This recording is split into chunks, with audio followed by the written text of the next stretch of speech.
All right, a sneak peek inside my little abode here. There's Sammy sleeping on my legs. I'm laying in my bed area, which is a seat laid sideways in the back of my vehicle. And I wanted to share ideas on creativity today. And right now I'm listening to a book I read a while back. I bought and lost.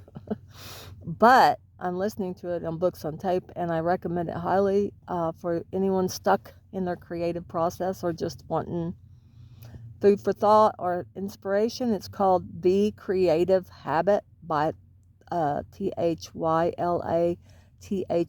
Tharpe, Twyla Tharp, I think. She's a dance choreographer, so highly recommend.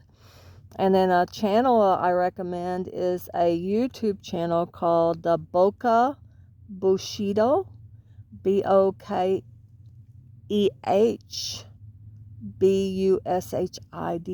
I think it is. He's very inspiring.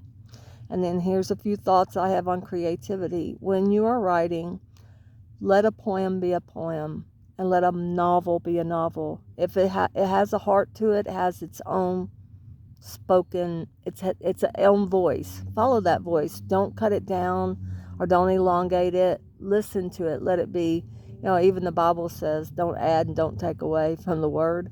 Well, that makes sense in logic too. When you have a new thought, don't just elaborate on it. Write that thought down as is, and then later you could look at it, but don't add to it while it's coming, because it has its own life. It's like you're looking at an objective thing. You don't realize we have a subjective slant, like we have our own vision, like rose-colored glasses or angry colored glasses. That's subjective, but what we're looking at is its own thing.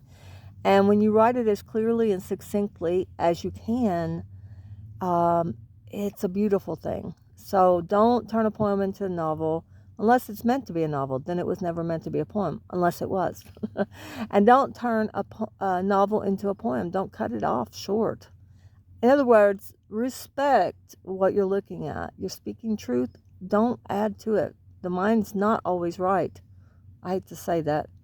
The second thing I want to say is, I call it voice. And I'll say it like this.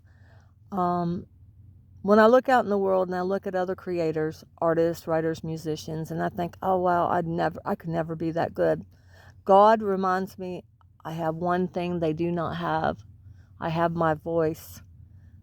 Things I've seen, things I care about, ways I can express. And no one else has that. And life is like a diamond, and we are all like, we are like facets of that diamond. And when we put our stuff out there in the way we can, and only we can, that diamond shines brighter. And then the last little thought is just an extra thought I have is, when you write or when you're putting stuff out on, say, a vlog or a blog, or, just like a regular writing schedule, don't worry about repeating things.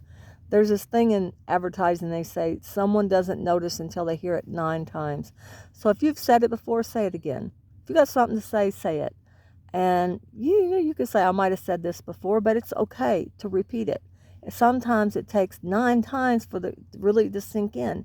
And if it's something important, hey, you want to say it. And you might say it differently, and people hear in different ways. So this new way of saying it might catch someone's attention.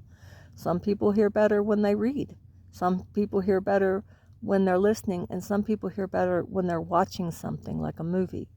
All right, peace. This is Candy at Urban Pioneer and Van Life Christian. Me and Sam, we say hi, and we are glad you're here. You just keep on keeping on, man.